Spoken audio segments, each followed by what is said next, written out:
Une étudiante coréenne pauvre de 20 ans épouse un millionnaire américain de 60 ans. 7 jours plus tard, elle fut bouleversée par. Une étudiante coréenne pauvre de 20 ans épousa un millionnaire américain de 60 ans. 7 jours plus tard, elle fut bouleversée par ce qu'elle vit.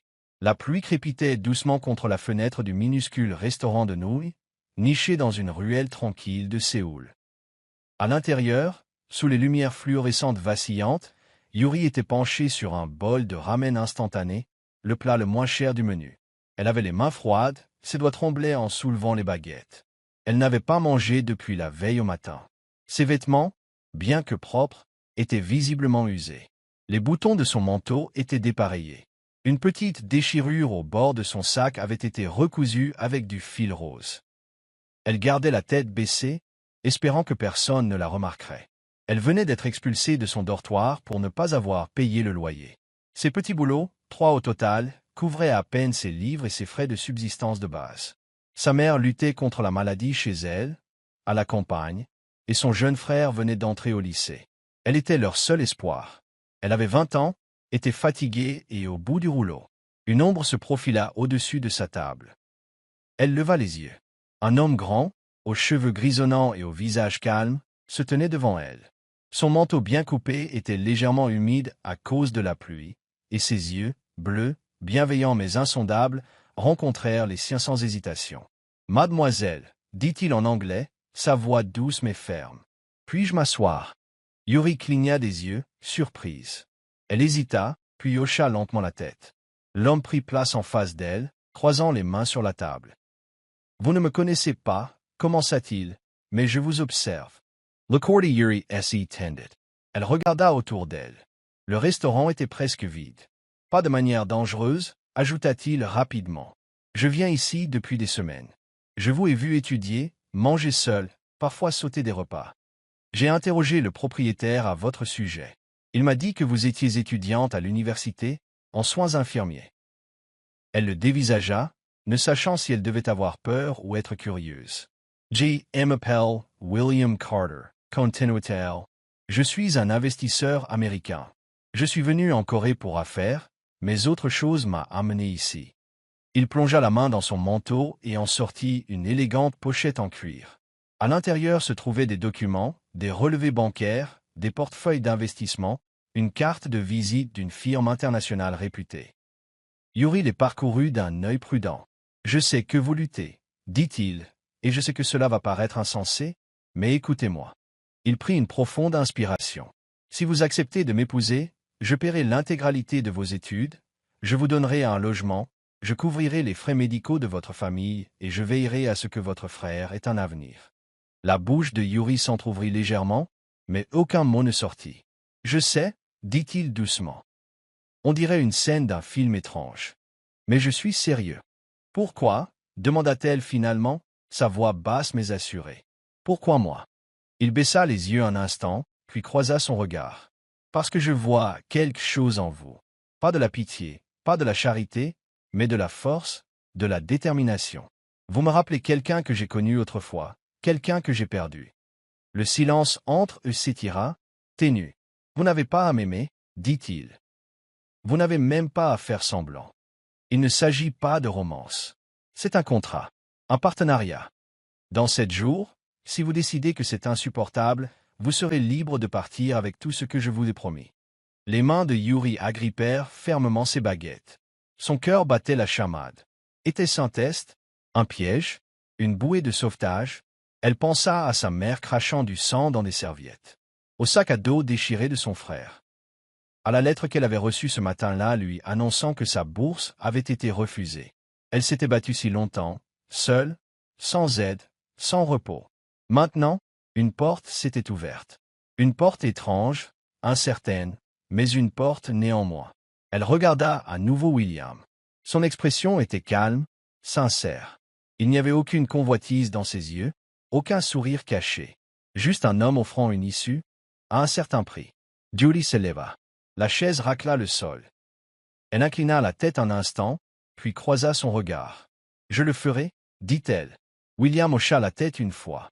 « Alors, commençons. » Le mariage eut lieu un mardi après-midi pluvieux, dans un bureau juridique tranquille au 5e étage d'un immeuble en béton gris près de la gare de Séoul. Il n'y avait ni fleurs, ni musique, ni invités. Juste le bourdonnement d'un vieux ventilateur de plafond et le bruissement des papiers signés. Yuri portait un simple chemisier blanc et une jupe noire. Sa tenue la plus propre. Ses cheveux étaient soigneusement attachés en arrière. Elle n'en avait pas parlé à ses parents. Comment aurait-elle pu? Qu'aurait-elle pu dire? En face d'elle, William était assis dans un costume bleu marine sur mesure. Il paraissait maître de lui, calme. Une alliance fut glissée à son doigt sans cérémonie. Un fonctionnaire marmonna les déclarations légales, tamponna les documents, et ce fut tout. Ils étaient mari et femme. Ensuite, ils sortirent sous un parapluie partagé. William lui offrit son bras par courtoisie, non par chaleur. « Est-ce réel ?» demanda doucement Yuri, encore incrédule. « C'est aussi réel que vous voulez que ce le soit, » répondit-il. Plus tard dans la soirée, elle retourna dans sa chambre louée pour trouver une épaisse enveloppe sous la porte. À l'intérieur se trouvait une nouvelle carte d'étudiante indiquant une bourse complète, une lettre confirmant que ses frais de scolarité étaient entièrement payés pour les 3 prochaines années, et un livret de banque. Le Sold Fit Hayletter. Plus qu'elle n'en avait jamais tenu ou imaginé tenir. Le lendemain matin, une voiture noire vint la chercher. Le chauffeur lui tendit un petit mot de William. « Je vous verrai dans votre nouvelle maison. » Tout a été préparé.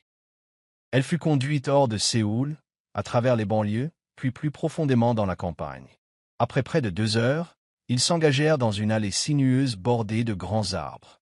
Au bout se dressait un grand domaine, élégant, silencieux, enveloppé de lierre. Un manoir qui semblait sorti d'un film américain. La gouvernante l'accueillit à la porte avec une révérence polie. « Madame Carter, bienvenue. »« Madame Carter. » Le titre ne semblait pas réel. L'intérieur de la maison était immaculé, magnifique et étrangement froid. Murs blancs, parquets cirés, tableaux anciens. Chaque recoin était en parfait ordre, comme s'il n'avait pas été touché depuis des années. On montra à Yuri sa chambre, non pas une chambre partagée, mais une chambre privée, grande, avec vue sur la forêt, une bibliothèque et une cheminée. Ce soir-là, William arriva. Il la salua d'un léger signe de tête et lui demanda si elle était à l'aise. « Cet endroit, c'est comme un musée, » dit-elle. « C'est chez moi, » répondit-il. Ou du moins, ça l'était. Pendant le dîner, ils n'échangèrent que les mots les plus élémentaires. Il l'interrogea sur ses cours, ses centres d'intérêt. Elle répondit poliment. Mais chaque fois qu'elle l'interrogeait sur lui, son passé, sa vie avant la Corée, il esquivait. « C'est compliqué, » disait-il. « Je veux comprendre, » dit-elle. « Vous comprendrez, en temps voulu. Pourquoi cette précipitation à m'épouser ?» Il croisa son regard. Parce que parfois, attendre est plus dangereux qu'agir. Après une longue pause, il ajouta « Vous saurez tout quand le moment sera venu. » Et ainsi, les murs se refermèrent. Chaque jour qui suivit fut identique. Yuri allait à l'école, se déplaçait en voiture privée, déjeunait seul. La maison était gérée par un personnel silencieux qui apparaissait et disparaissait comme des ombres. William était souvent absent ou enfermé dans son bureau. La richesse, le luxe, le calme, tout cela semblait irréel. Et pourtant, sous tout cela, quelque chose clochait. Le silence. Last port closes. Le sentiment d'être observé sans jamais voir qu'il observait. Un soir, alors qu'elle était assise seule dans la grande salle à manger, portant une cuillerée de soupe à sa bouche, elle regarda autour d'elle et se murmura « Suis-je en train de vivre la vie de quelqu'un d'autre ?» Et dans l'écho de cette question, elle réalisa qu'elle n'était plus seulement une étudiante. Elle était désormais l'épouse d'un étranger. Dans une histoire qu'elle ne comprenait pas. Le manoir se dressait tel un monument au temps, niché au cœur des collines de la campagne américaine. Le lierre grimpait sur ses murs de pierre, et les hautes fenêtres ne reflétaient que le ciel et les ombres. C'était calme, non pas paisible, mais d'une immobilité troublante, comme si l'air lui-même retenait son souffle. Yuri parcourait ces couloirs chaque jour, des livres sous le bras, les yeux errant sur des portraits de visages inconnus. Des peintures de l'époque victorienne représentant des hommes en redingote et des femmes en perles. Aucun d'eux ne souriait. Certaines portes restaient verrouillées, toujours. Aucune explication, juste des instructions fermes de William. « Vous êtes libre d'aller où bon vous semble », avait-il dit une fois. Sauf dans l'aile ouest. Cette partie de la maison est privée. « Mais pourquoi ?» avait demandé Yuri. William l'avait regardée fixement. Parce que je l'ai dit. Elle n'insista pas davantage, pas alors. Les jours passaient à un rythme étrange. Ses cours continuaient en ligne. Ses vêtements étaient lavés sans qu'elle le demande. Ses repas étaient servis à l'heure, mais rarement partagés avec William. Quand il était à la maison, il passait la plupart de son temps dans son bureau, derrière une porte close. La nuit, il se promenait seul sur le domaine, toujours en silence. Les gouvernantes étaient des fantômes. Yuri trouvait ses draps changés, ses tiroirs organisés, ses repas servis avec soin. Mais elle ne voyait jamais qui le faisait. Elle commença à recevoir des SMS d'un numéro enregistré sous le nom de « gouvernante ».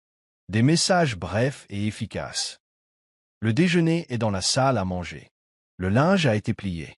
N'ouvrez pas la troisième porte à gauche. Ce dernier message apparut un matin, sans qu'on le lui demande. Elle répondit « Pourquoi ?» Il n'y eut pas de réponse. Plus elle restait, plus les questions grandissaient. Pourquoi personne ne parlait-il dans la maison? Pourquoi n'y avait-il pas de photos personnelles?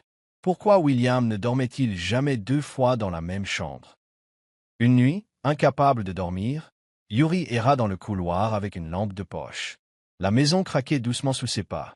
Les lustres au-dessus restaient éteints. En approchant de l'aile ouest, ses pas ralentirent. Elle n'avait jamais osé s'aventurer aussi loin. Un courant d'air froid passa sous l'une des portes. La troisième à gauche. Puis elle l'entendit. Un son faible. Au début, elle crut que c'était le vent. Mais il revint. Bas, douloureux, indubitable. La voix d'une femme. Pleurant. Le sang de Yuri s'églaça. Elle posa la main sur la porte. Mais elle était verrouillée. Elle colla son oreille contre. Les pleurs cessèrent. Puis plus rien. Des bruits de pas résonnèrent derrière elle. Elle se retourna vivement, mais il n'y avait personne. Le lendemain matin, elle confronta William. J'ai entendu quelqu'un la nuit dernière. Une femme. Elle pleurait. Derrière la porte verrouillée. Il n'y branque pas. Il ne n'y a pas. Il dit simplement, c'est le passé. Vous n'avez pas besoin de savoir. Mais je suis votre femme. N'ai-je pas le droit de... Non, dit-il sèchement. Sa voix plus froide qu'elle ne l'avait jamais entendue. Ce qui se trouve derrière cette porte ne vous concerne pas. Restez à l'écart. Elle le dévisagea, stupéfaite. Cette nuit-là, elle resta éveillée dans son lit. La chambre trop silencieuse. Ses pensées s'emballaient. Elle fixait le plafond, se demandant dans quelle sorte de vie elle était entrée. Une vie où l'argent coulait à flot, mais où la vérité était toujours hors de portée, où la gentillesse portait un masque, et où le chagrin vivait derrière des portes closes. Elle commençait à réaliser. Elle n'avait pas épousé un homme. Elle avait épousé un mystère. Exactement 7 jours après avoir signé les papiers du mariage, Yuri reçut un message de William. « Venez à la bibliothèque. J'ai quelque chose à vous donner. » Elle ne l'avait pas vu depuis leur vif échange au sujet de la chambre verrouillée. Il avait disparu pendant 3 jours après cela, ne laissant que silence et ombre à sa place. Maintenant, debout dans l'embrasure de la grande bibliothèque, Yuri sentit le poids de quelque chose qu'elle ne pouvait encore nommer. La bibliothèque sentait le vieux cuir et la poussière. Bordée de livres du sol au plafond. William était assis dans un fauteuil à haut dossier près de la cheminée. Une fine enveloppe à la main. Il ne leva pas les yeux immédiatement. « J'allais attendre plus longtemps, » dit-il. Sa voix plus basse que d'habitude. « Mais je pense que vous méritez de connaître la vérité maintenant. » Il se leva, se dirigea vers elle et lui tendit l'enveloppe. « Lisez-la ici, » dit-il. « S'il vous plaît. » Yuri la prit avec des doigts hésitants. Elle l'ouvrit lentement et en sortit une lettre. Manuscrite à l'encre. Les traits fermes mais élégants. Elle lut. « Yuri. Si vous lisez ceci, cela signifie que j'ai enfin rassemblé le courage de vous dire la vérité. Non pas en tant que votre mari. Non pas en tant que l'homme qui vous a promis la sécurité dans un avenir. Mais en tant que quelqu'un qui a autrefois tout perdu. Et qui, dans sa détresse, a vu le reflet de ce qu'il avait autrefois. Il y a 6 ans, j'avais une fille. Elle s'appelait Claire. Elle avait 20 ans, pleine de lumière. Têtue de la meilleure des manières. Et la seule personne qui m'ait jamais regardé comme si j'étais plus que ma fortune. Elle est morte dans un accident de voiture à quelques rues de chez nous. J'étais censé aller la chercher. J'étais en retard. J'avais pris un appel professionnel. Quand je suis arrivé, les ambulanciers la recouvraient d'un drap. Je n'ai plus jamais été le même. J'ai tout abandonné. J'ai fermé la maison. J'ai condamné l'aile ouest. J'ai renvoyé le personnel. Et pendant des années, j'ai dérivé entre silence et regret, prétendant que je pouvais survivre au chagrin. Puis je vous ai vu. Dans une bibliothèque à Séoul. Vous étiez assise dans un coin, la tête plongée dans un manuel de soins infirmiers. Vous avez levé les yeux une fraction de seconde. Et mon cœur s'est arrêté. Ce n'était pas seulement que vous lui ressembliez. Vous aviez la même force tranquille, la même façon de serrer votre crayon quand vous réfléchissiez. Le même feu dans les yeux. Je sais que c'était égoïste. Je sais que ce n'était pas juste. Mais je ne vous ai pas approché par amour. Je vous ai approché parce que je pensais que peut-être, juste peut-être, être près de vous la ramènerait. Pas littéralement, mais émotionnellement, spirituellement. Je me suis dit que je vous donnerais tout ce dont vous aviez besoin, tant que vous me permettiez de me sentir à nouveau humain. Je ne vous ai pas épousé parce que je vous aimais. Je vous ai épousé parce que je me noyais. Vous étiez une corde dans la tempête. Et je me suis accroché à vous comme un homme qui ne voulait pas mourir seul. Je suis désolé.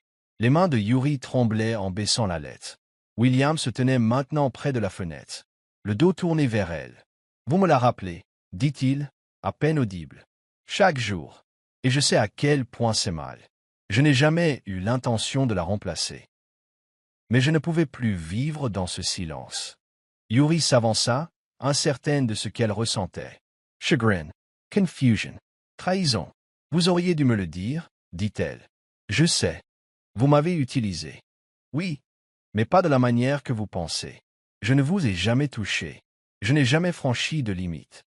J'ai seulement demandé une présence. Quelque chose pour combler le vide. Je ne sais pas qui je suis dans ce mariage, dit-elle. William se tourna lentement pour lui faire face. Ses yeux étaient rouges. Moi non plus, murmura-t-il. Mais je voulais le découvrir. Avec vous. Le silence entre eux s'étira comme du verre. Fragile. Dangereux. Plein de reflets qu'aucun d'eux ne voulait voir. Elle baissa de nouveau les yeux sur la lettre. L'encre était tachée par endroits, comme si des larmes avaient touché la page. Ce n'était pas une histoire d'amour. C'était une histoire de deuil. Un homme qui avait tout perdu. Et une fille qui n'avait rien au départ. Liée non par la romance, mais par le besoin lancinant de se sentir entier. Yuri plia soigneusement la lettre et la remit dans l'enveloppe.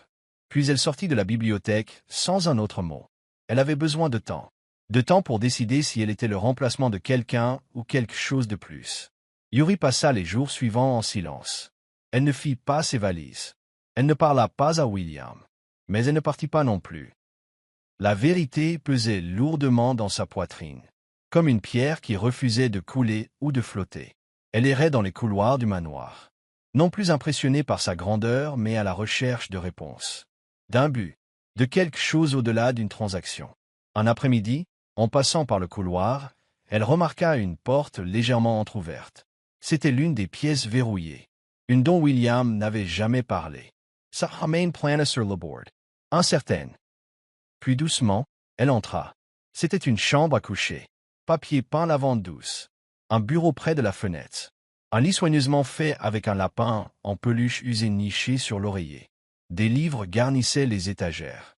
Romans d'amour. Poésie. Manuel de médecine.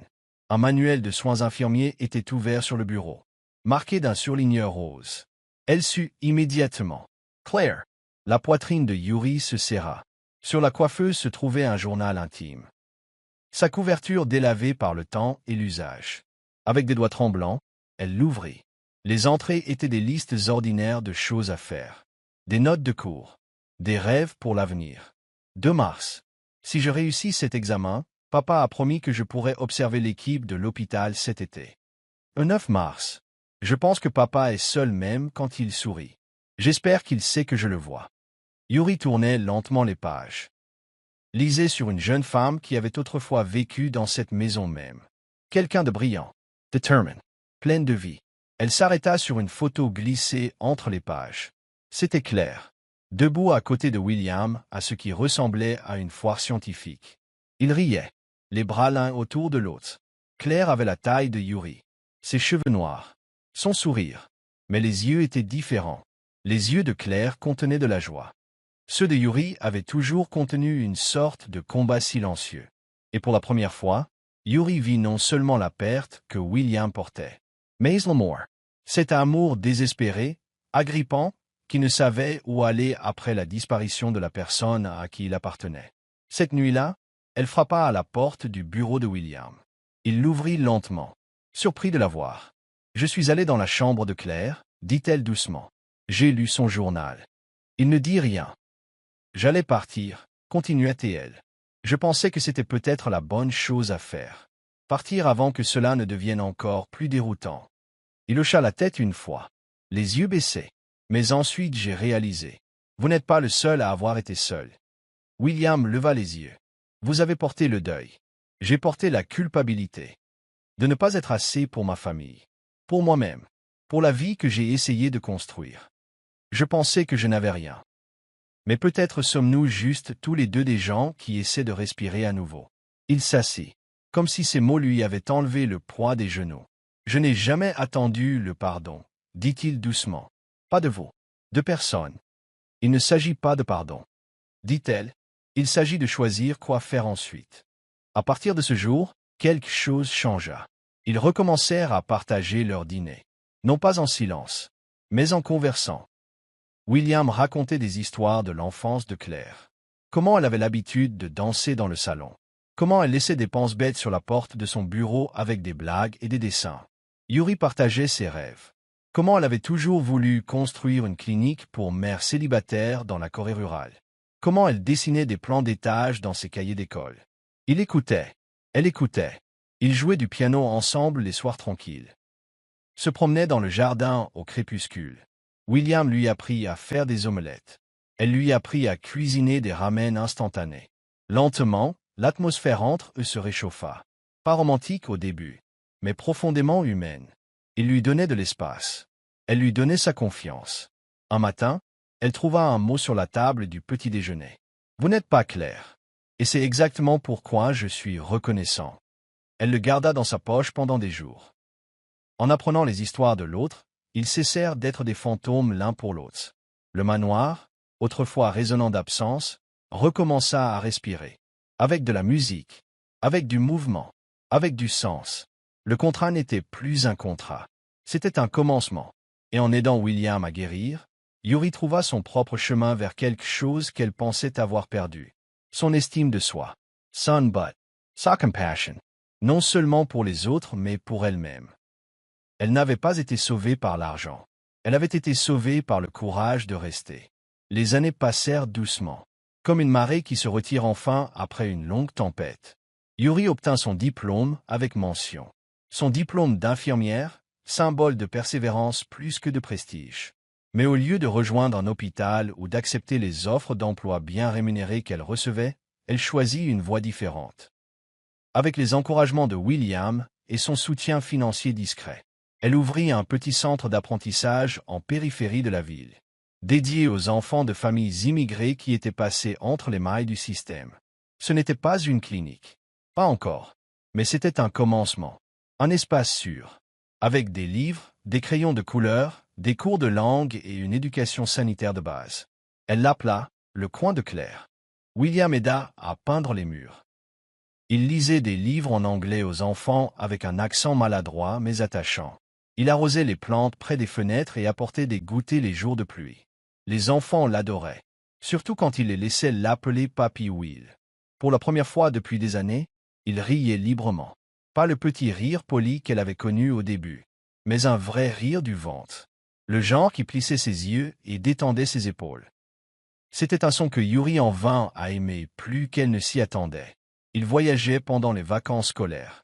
Des coins tranquilles d'Europe. Des rizières en Asie du Sud-Est. La campagne coréenne. Il prenait des photos d'arbres, de rivières, d'inconnus, l'un de l'autre. Non pas comme des touristes, mais comme des errants apprenant enfin à vivre. Un soir, alors qu'ils étaient assis sur un banc à Florence surplombant l'Arno, William dit doucement. « Tu sais, je pensais que j'étais trop vieux pour recommencer. » Yuri le regarda et sourit. Peut-être que certaines vies ne commencent qu'au deuxième acte. Ils écrivirent un livre ensemble. Morty Memoirs, Morty Journal. William écrivit sur le deuil, la paternité, l'échec. Yuri écrivit sur la résilience, la réinvention et la force tranquille du lâcher-prise. Le dernier chapitre s'intitulait « l'amour sans attente. Un matin de printemps, William demanda à Yuri de faire un tour en voiture avec lui.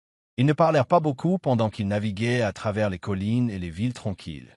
Arrivant finalement à un petit cimetière niché sous un bosquet de cerisiers en fleurs. Il se dirigea lentement vers une pierre tombale ornée de délicates sculptures. Yuri le suivit, son cœur commençant déjà à se serrer. Le nom disait « Claire Evelyn Carter, 1995 à 2015, fille bien-aimée, lumière ardente ». Ils restèrent en silence. Une brise déplaçait les pétales comme des confettis venus du ciel. William s'agenouilla, plaçant un petit bouquet de fleurs sauvages au pied de la pierre. « Je n'ai amené personne ici depuis les funérailles, dit-il. Je ne pensais pas que je le ferais un jour.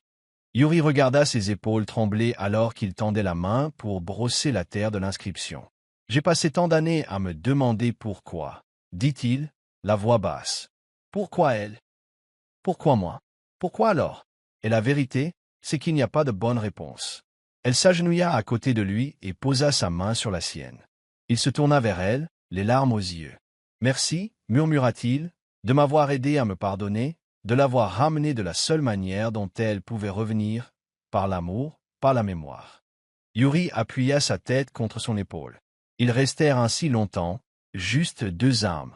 Autrefois perdues, maintenant retrouvées. Non pas comme mari et femme, non pas comme sauveur et sauvé, mais comme compagnons sur une route à laquelle aucun ne s'attendait et que tous deux avaient choisi d'emprunter. Les saisons changèrent doucement. Les étés devinrent plus courts, les hivers plus froids. Les pas de William ralentirent. Ses mains tremblaient plus qu'avant. Son médecin appelait cela le vieillissement, le déclin naturel. Mais Yuri pouvait le voir dans ses yeux. C'était plus que cela. C'était un homme dont l'âme avait enfin cessé de courir. Elle ajusta son emploi du temps pour être plus souvent à la maison. Elle préparait ses repas, l'aidait avec ses médicaments, lui lisait quand ses yeux fatiguaient.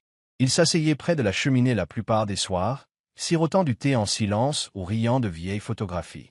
Parfois, il la regardait quand elle ne regardait pas, un doux sourire persistant sur ses lèvres, comme s'il était encore surpris qu'elle soit réelle. William ne parlait plus d'affaires. Il avait depuis longtemps quitté ses entreprises. Au lieu de cela, il passait son temps à travailler avec des avocats et des fiduciaires, rédigeant soigneusement un dernier souhait, laisser l'intégralité de sa succession à la fondation que Yuri avait bâtie, rebaptisée le Fonds éducatif Claire Carter. Un matin, alors que Yuri entrait dans le bureau pour lui apporter son thé, elle le trouva regardant par la fenêtre, perdu dans ses pensées. Les cerisiers étaient de nouveau en fleurs, tout comme le jour où ils avaient visité la tombe de Claire. Il se tourna lentement à son approche. « Yuri, dit-il, la voix un peu plus rauque que d'habitude, si tu devais tout refaire, dirais-tu toujours oui? » Elle posa le thé. « À quoi? À moi. À ce jour dans le restaurant de Nouilles. Si je te demandais de m'épouser à nouveau, pas avec un contrat, pas avec de l'argent, mais avec rien d'autre qu'un vieil homme et un cœur brisé, dirais-tu oui? » Le souffle de Yuri se coupa. Elle s'assit à côté de lui et prit sa main dans les siennes. Sa peau était fine comme du papier maintenant, mais toujours chaude. Elle le regarda dans les yeux, remplie de tant de choses, regret, émerveillement, espoir. « Je le ferai, dit-elle doucement, mais pas pour les mêmes raisons. » Il attendit. À l'époque, j'ai dit oui parce que je n'avais rien. Maintenant, je dirais oui parce que j'ai tout trouvé, parce que je sais qui tu es et que j'aime l'homme que tu es devenu. Des larmes montèrent aux yeux de William, et cette fois, ajouta-t-elle, sa propre voix tremblante, ce serait moi qui demanderais. Elle se pencha en avant, l'embrassa sur le front et sourit à travers ses larmes.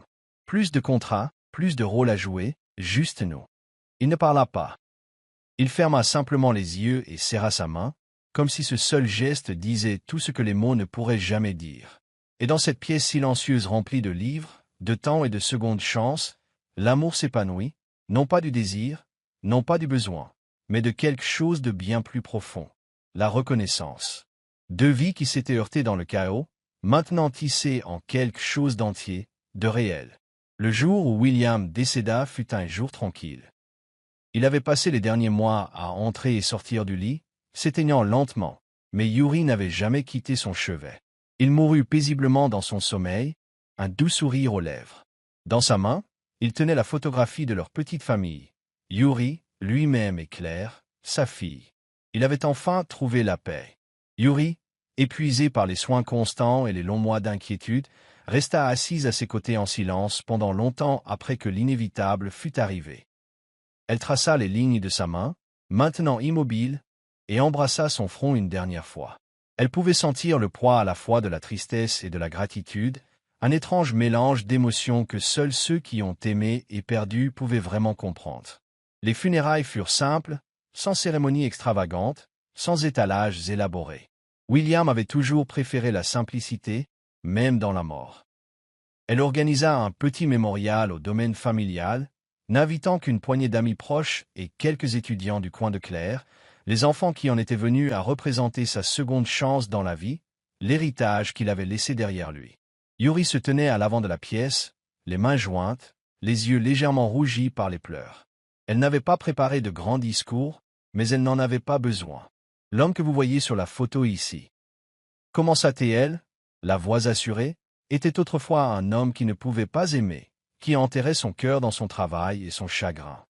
Il avait vécu avec la perte de sa fille pendant si longtemps qu'il ne pensait plus jamais ressentir de joie. Mais il l'a fait. Il a retrouvé la joie, par l'amour, par le don et en ouvrant son cœur. Les enfants qui avaient connu William, qu'il avait appelé Papy Will, hochèrent la tête et écoutèrent attentivement. Certains d'entre eux ne l'avaient vu rire qu'une ou deux fois, mais c'était suffisant pour savoir qu'il était devenu quelque chose de plus qu'un millionnaire solitaire. Il était devenu un ami, un mentor, un grand-père.